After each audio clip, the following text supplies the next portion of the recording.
The royal family, an institution shaped by centuries of British history.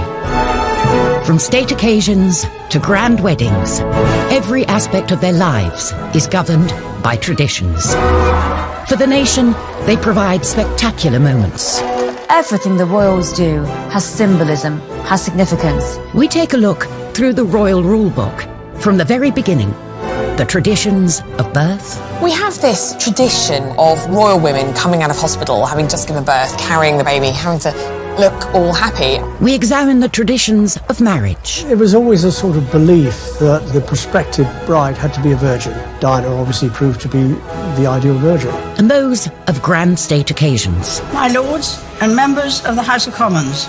The Queen does not come to the Commons. The last time a monarch came to the Commons was Charles I, and he rode his horse into the Commons and tried to arrest 5 MPs. We meet the photographer who spent decades covering royal traditions. I was actually witnessing history in the making, there's no question about that. And we shine a light on the modern royals who are shaking up the system by doing things their way.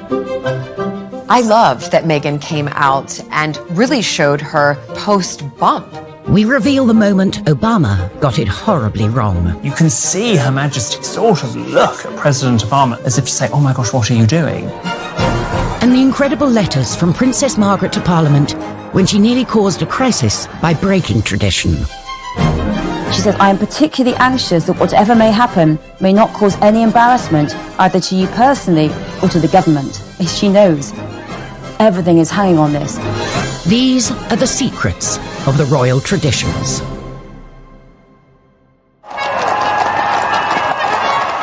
Royal traditions take centre stage in our nation. Grand ceremonies with thousands of years of history form the very fabric of our society. These royal occasions, rich in pomp and ceremony, set us apart from the rest of the world. The Queen sees tradition, sees ceremony as absolutely vital to maintaining the strength of the monarchy. That to me is what makes the royal family the royal family. It is the kind of protocols and traditions that they've had for centuries. When it comes to traditions, royal marriage is steeped in them. But as a result, monarchs can't always marry who they want.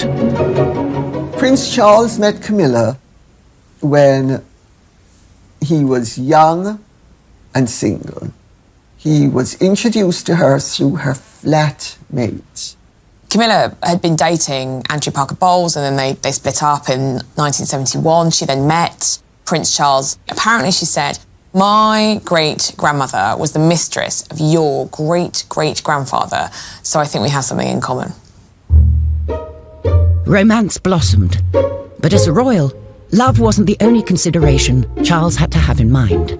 There was still that tradition that whomever he married, who would be the next Queen of England, had to be a member of the nobility and had to be whiter than white. There was a sort of general belief that the heir to the throne should marry a virgin. The pressure for Prince Charles, and really everybody else before him, was huge. You know, there are all these, ticking of the boxes. Charles's cousin and godmother, Patricia Mountbatten, said Charles never actually asked the Queen for formal permission to marry Camilla, but if he had, I don't think it would have been allowed. Charles, no longer the young bachelor, was under growing pressure to find the perfect bride. Enter the blue-blooded teenager, Lady Diana Spencer. She was young, she was from a good background, and it was insinuated that she hadn't had a lot of relationships before. There was pressure on him to get engaged and to get married, because at 33, he really had to produce an heir. He'd only met Diana 12 times before they got engaged, so was it really about love, or was he looking to fulfill his role as prince? Prince Philip did write him a couple of notes saying, you've got to make up your mind, yes or no. You can't keep this girl hanging around.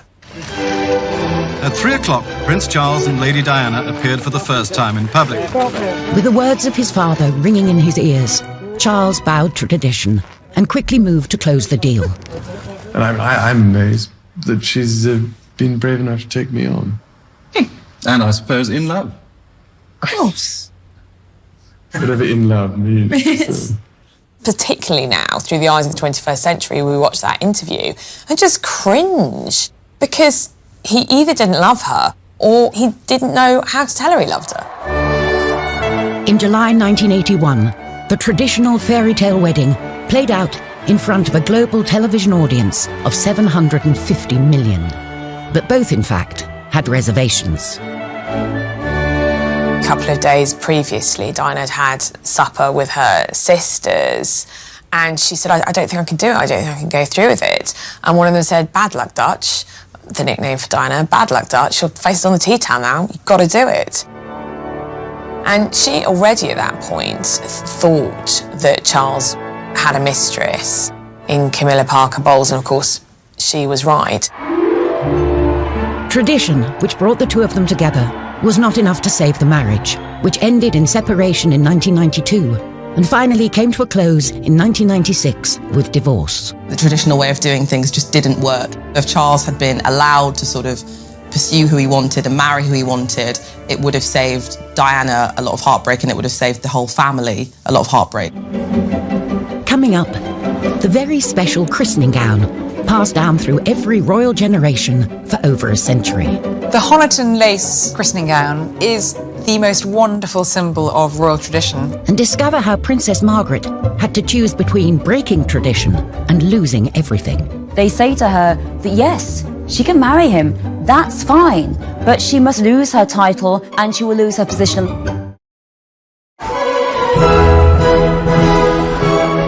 Royal traditions. They don't just make for grand occasions full of pomp and ceremony.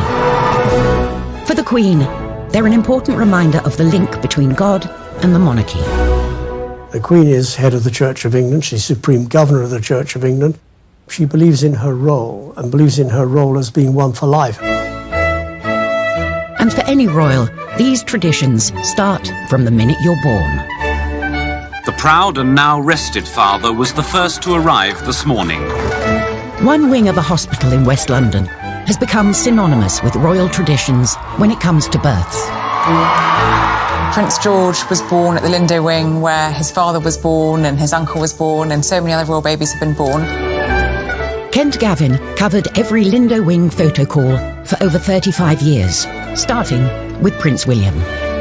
Well, we went down there, anything up to, I think it was about 2 weeks prior, because we weren't exactly sure of the date. Police had to put barriers up, and the roads were sealed off, and we used to chain our step ladders so that they could not be moved, and you wrote your name bit on felt, Kent Gavin, Daily Mirror, or whatever it was. Less than 2 days after arriving here, Prince, Princess and baby Prince emerged to the cheers of the crowd. It was over in minutes, you know, everybody shouting and screaming, but of course it was front page pictures. Kate and William carried on the tradition of the photo call on the steps of the Lindo Wing, whilst paying tribute to the past. We saw some lovely symbols that harked back to Charles and Diana. When Prince Louis was born, she wore that red dress, and quite similar to what Diana chose, coming out with Prince Harry. So there are nods to what has gone before tradition-wise. The Duchess looked somewhat tired, but very happy in a beautiful red dress and high heels. I mean, we have this tradition now of women, royal women, coming out of hospital, having just given birth, carrying the baby, having to look all happy. Because, of course, previous to this, women had home births. The Queen had all of her 4 children at home, so you wouldn't actually have seen a royal woman, a royal mother, for some time in public.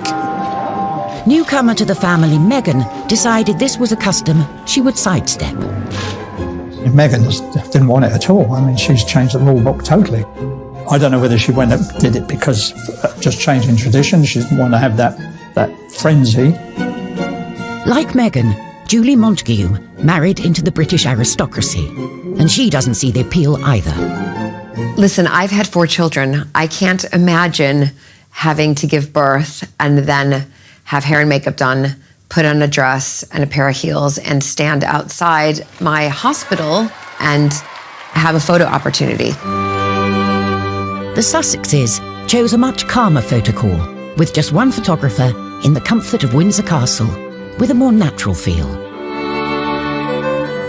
I loved that Meghan came out and really showed her, you know, her post-bump your stomach does not go right back in 2 days later. It takes a lot of time. So I think for women all around, it was a breath of fresh air to see her come out and look like that.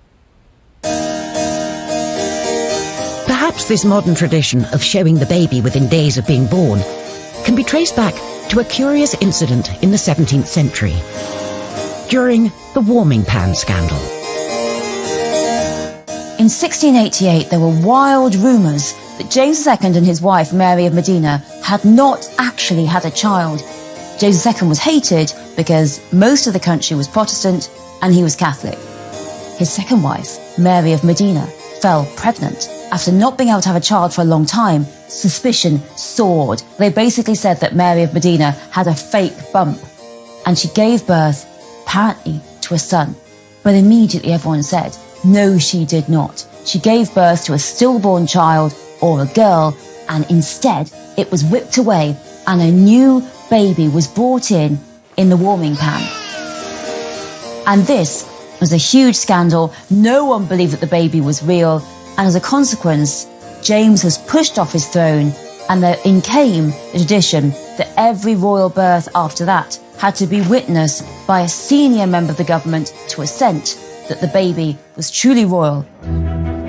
Thankfully, no such scandal with the more recent royal births. And when it comes to traditions, first on the royal baby to-do list is the christening, where everything down to the gown has a story. So the Honiton lace christening gown is the most wonderful symbol of royal tradition when it comes to royal babies. It was the christening gown that Queen Victoria and Prince Albert had made for their first child, Princess Victoria, for her baptism in 1841. Made of fine lace from Honiton in Devon, it was used as the christening gown for every king, queen and minor royal for 163 years, including our current queen, for her christening in 1926, and Prince Charles in 1948. Here is the first picture of His Royal Highness Prince Charles of Edinburgh, second in the line of succession, just 4 weeks old.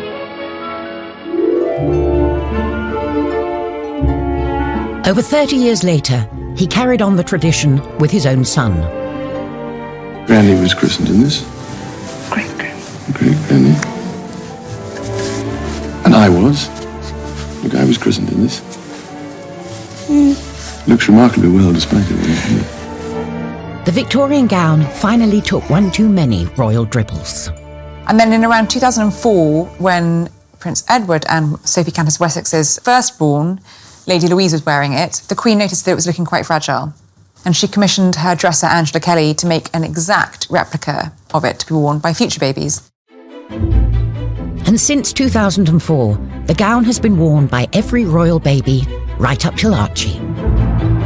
As well as the gown, a big part of the christening experience is the all-important pictures with the family. Kent Gavin was handpicked by the palace as the only photographer for Prince William's big day in 1982. On arrival at the palace, I was given a list of the running order to which I could expect the photo call to take place. And the first one was Diana and Charles, and the only thing was that William was crying his eyes out. But Diana had the solution to that on and off during the photo call, and that was to put her little finger in his mouth. About 3 minutes had taken place before that picture was taken because of William hollering and hooting.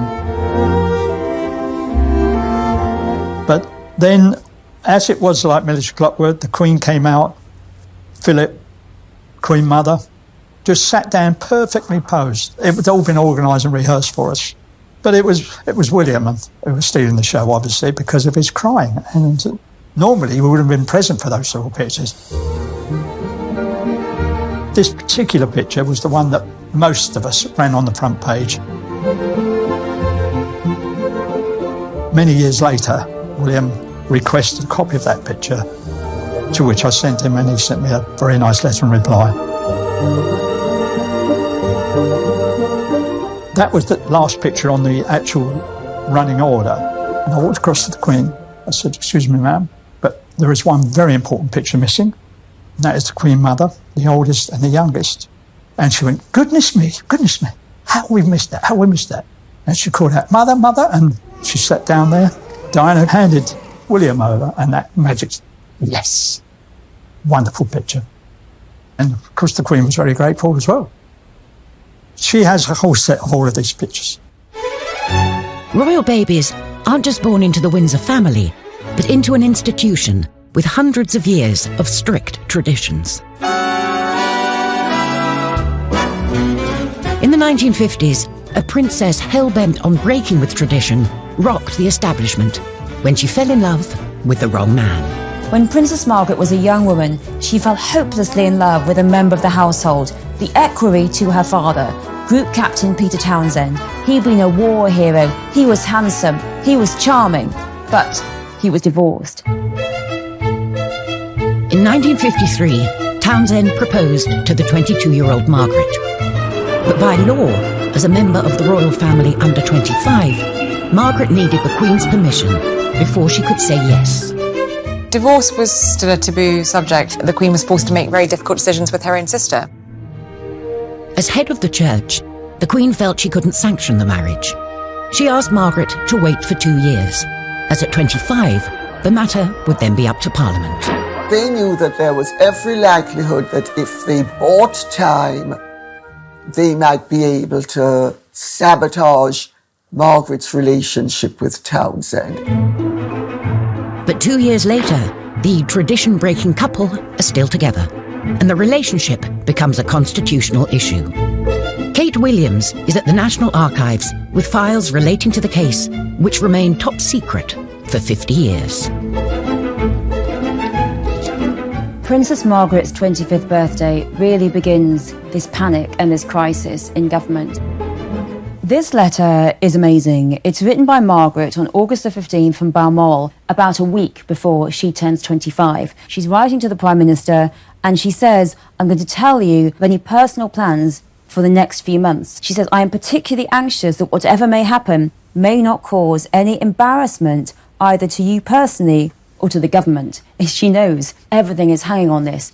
My birthday on August the 21st, it will encourage every sort of speculation about the possibility of my marrying Group Captain Peter Townsend. She says, I'm not going to see him over my birthday, but in October, I shall go to London. It is only by seeing him in this way that I feel I can properly decide whether I can marry him or not. The Queen knows I'm writing to you, but no one else does. This is a secret letter from Princess Margaret to the Prime Minister saying, this is what's going to happen. With the threat of this possible marriage very real, the government sprung into action. This letter is from the Cabinet Secretary, Norman Brooke, and it's written the day after her birthday, and it is advising the Prime Minister on what to do next. And he's saying, I am quite clear that this is not a matter for the Prime Minister alone, and crucially, it's not just the British government, it has to be the other Commonwealth governments. They all have to be consulted, and they all have to agree.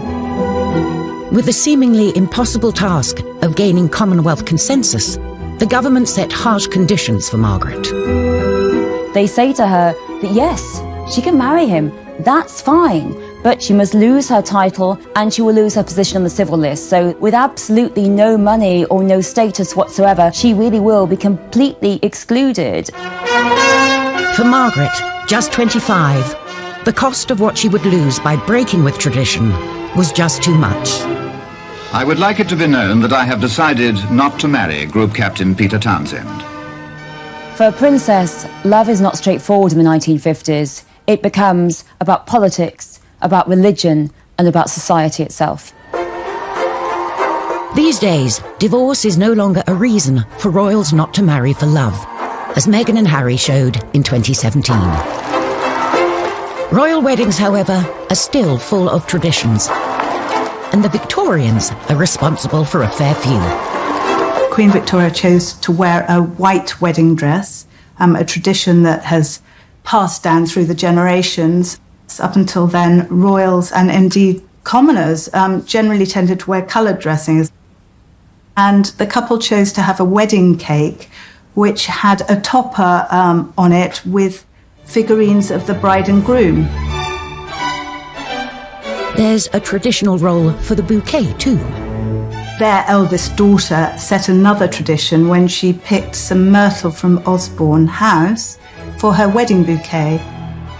And again, it's something we've seen with both William and Kate and Harry and Meghan.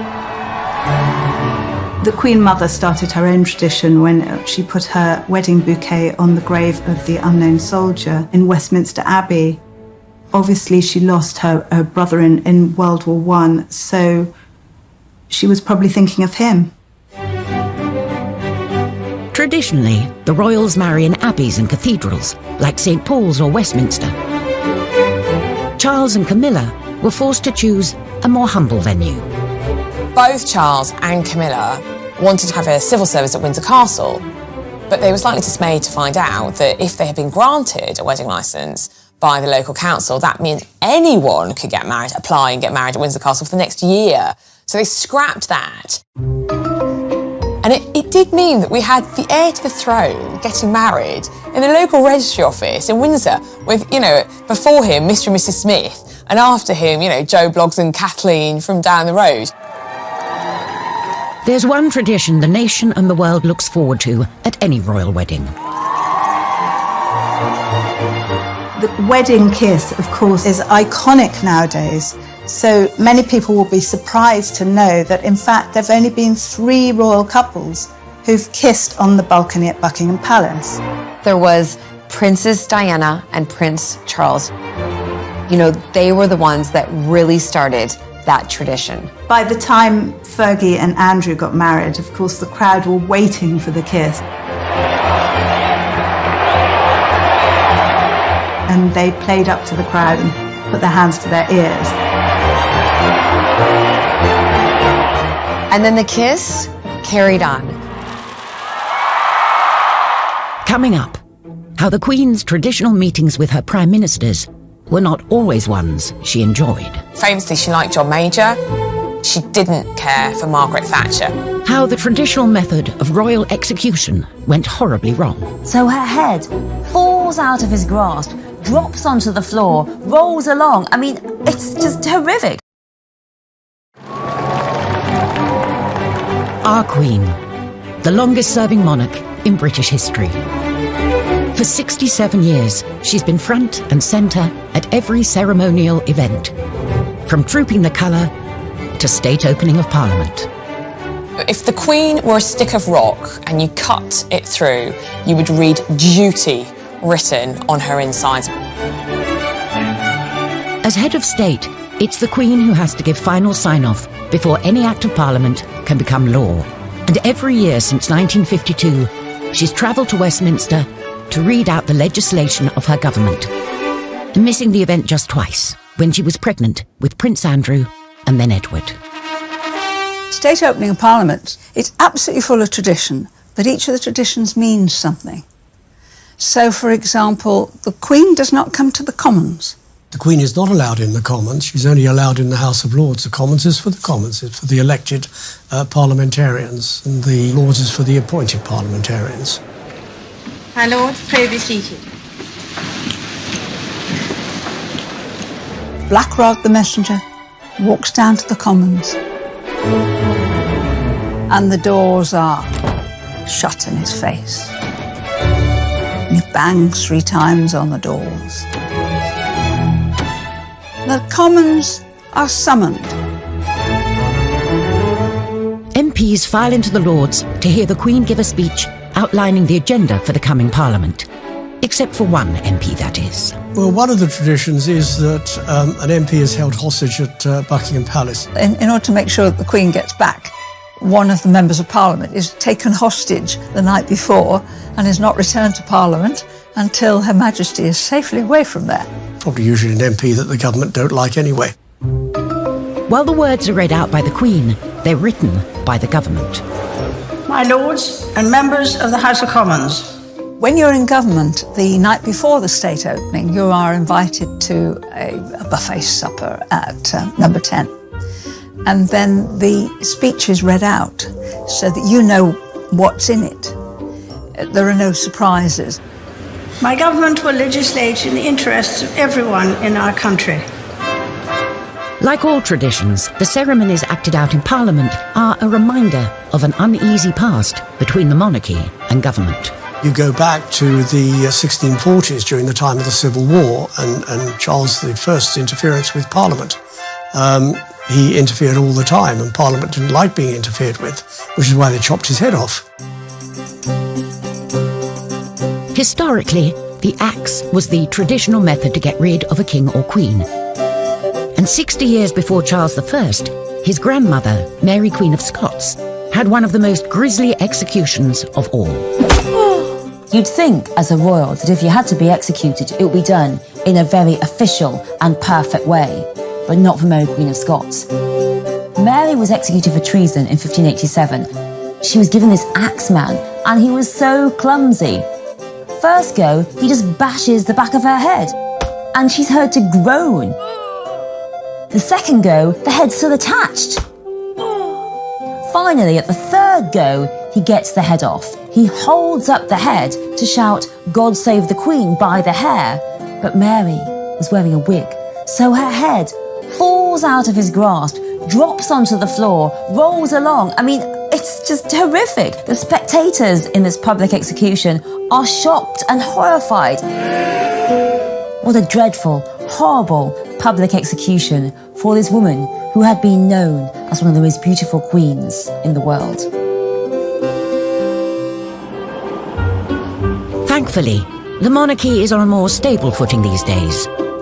And as head of state, the Queen carries out her duty by regularly checking in with her Prime Minister. The Queen traditionally meets with the Prime Minister weekly for an audience, tends to be on a Wednesday. They meet for between half an hour and an hour.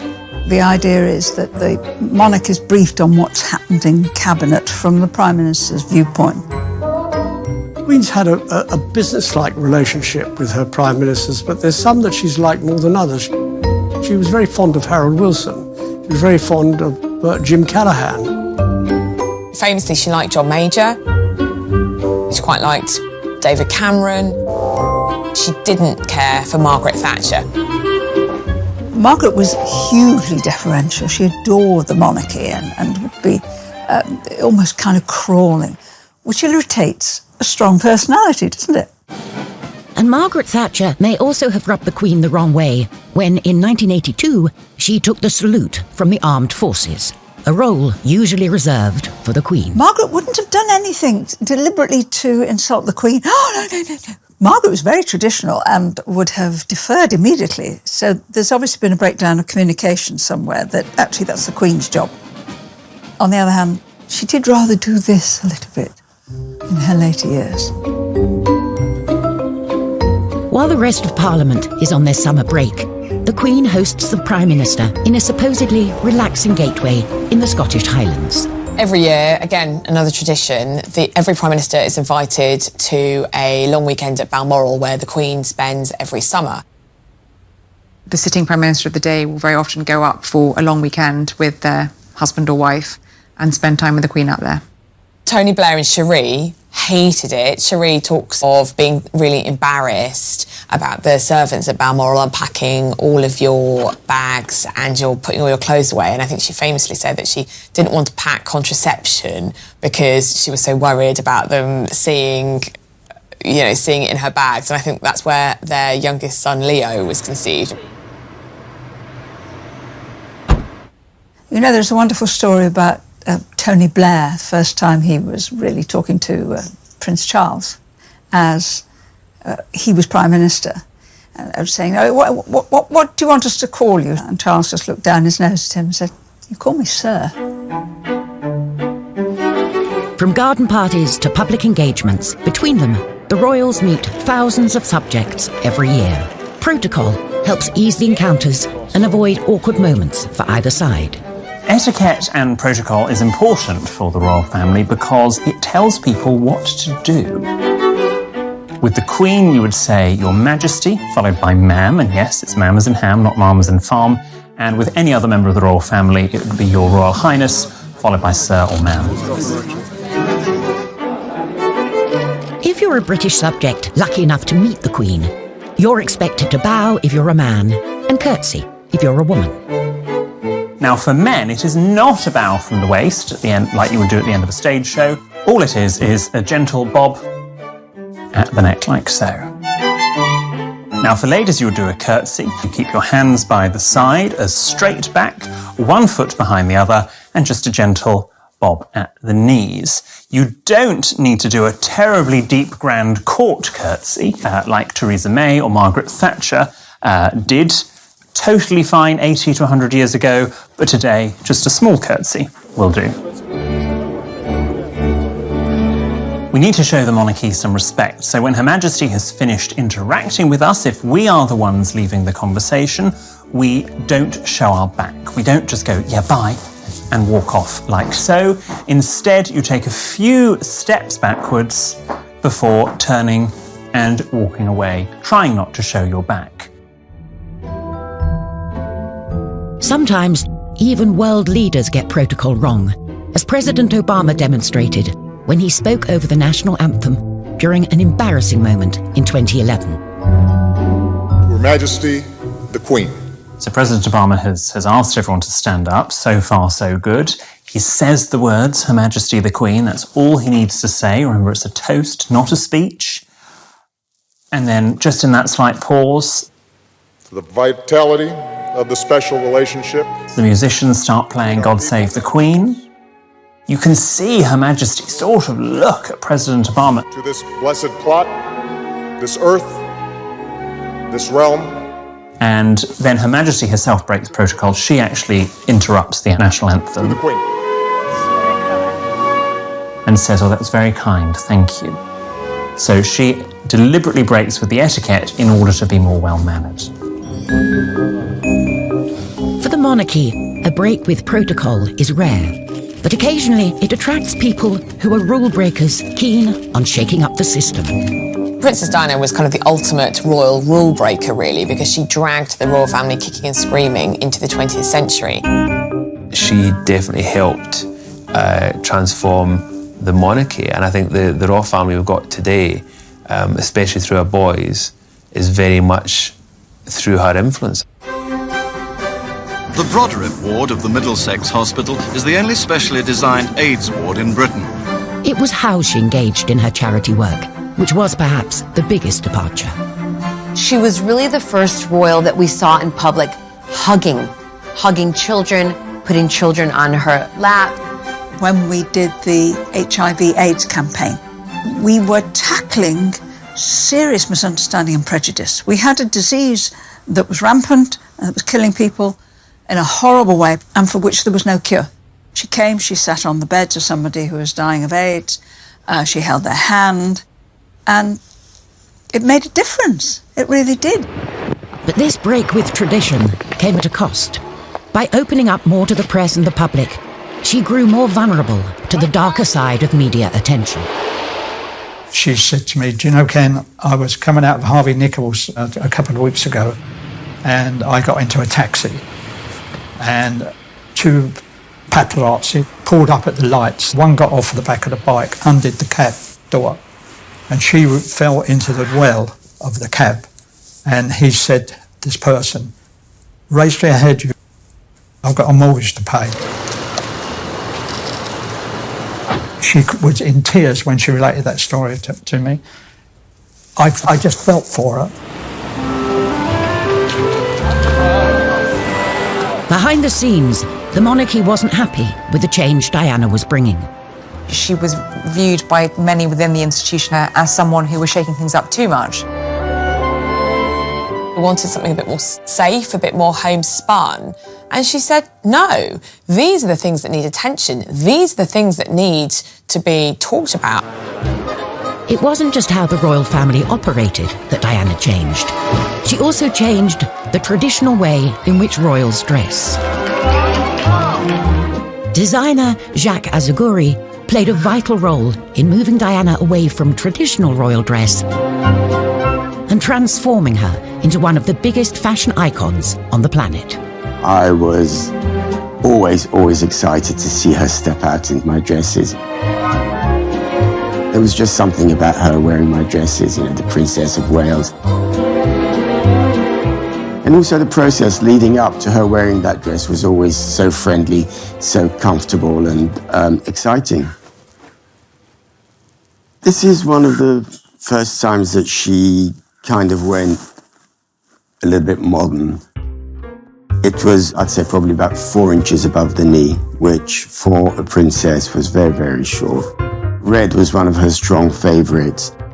As you notice, it had a little opening down the front. She wanted to actually wear it to there, showing a little bit of midriff. Of course, we didn't allow her to. Another famous dress Diana wore during an important night in 1995, where she smashed a vengeful fist through every conceivable royal protocol.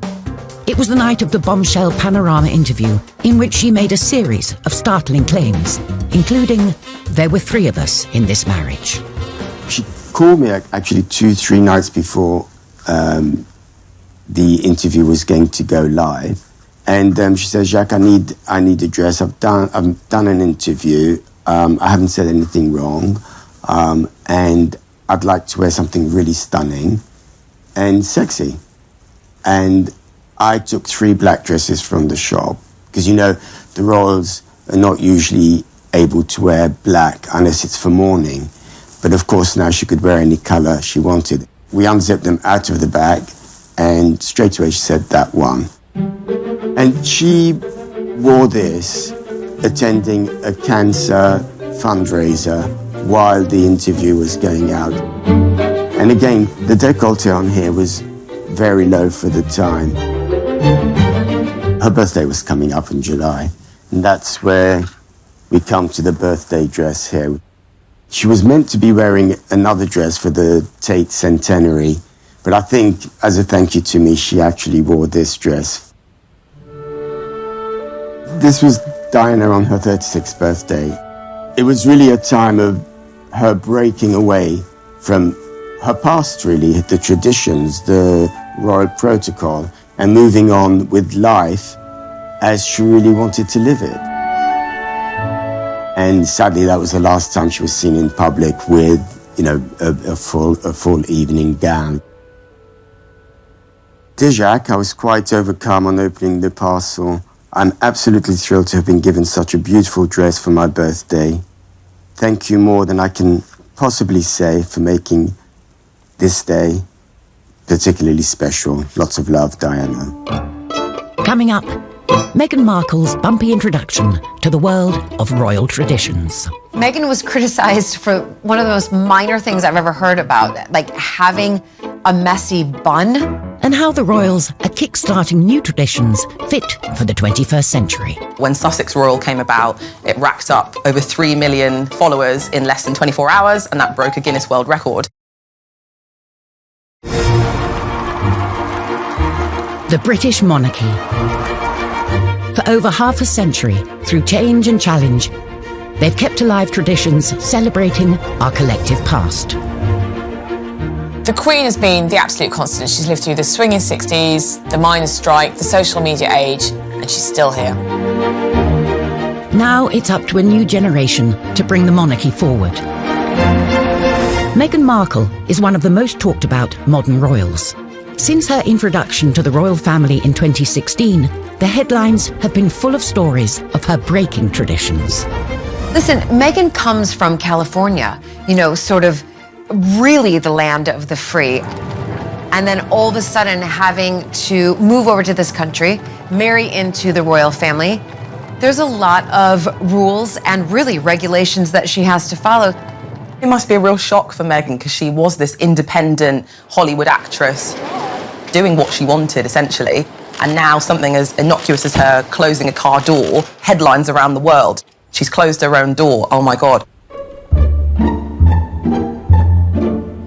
Meghan was criticized for one of the most minor things I've ever heard about, like having a messy bun. I mean, honestly, please find something else, because I actually thought that messy bun was really cool.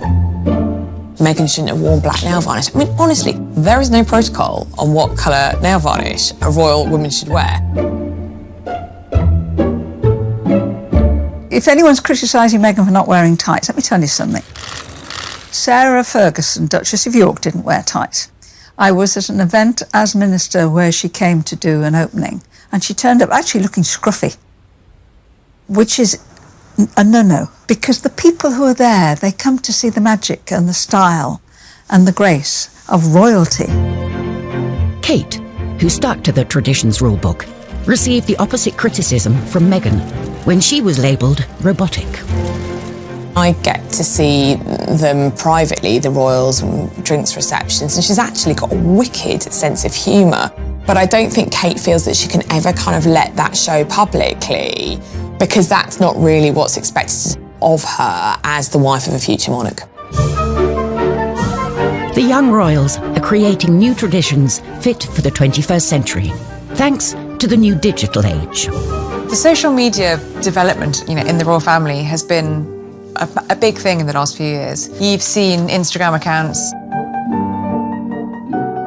But when Sussex Royal came about, it racked up over 3 million followers in less than 24 hours, and that broke a Guinness World Record. So you can see that there's definitely an appetite for people wanting to know what the royals are up to all the time. And it definitely gives them much more control over the story that they want to tell. For Prince William, being able to take back control is personal. William and Kate rarely allow their children to be seen in public, so their presence here guarantees a media frenzy. I was on a shoot with Prince William. We were talking about how things were regarding his mother. And he said, I can assure you that I will never, ever let happen to my wife or my children to what happened to my mother. Kate has increasingly taken the tradition of royal photography into her own hands. The royals are issuing and controlling their own images. I'm not on about the public events. I'm on about the birthdays or the special event. You get these lovely pictures that Kate issues.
It's taking the sting out of paparazzi, if you like. As is tradition, the monarchy will one day pass over to Charles.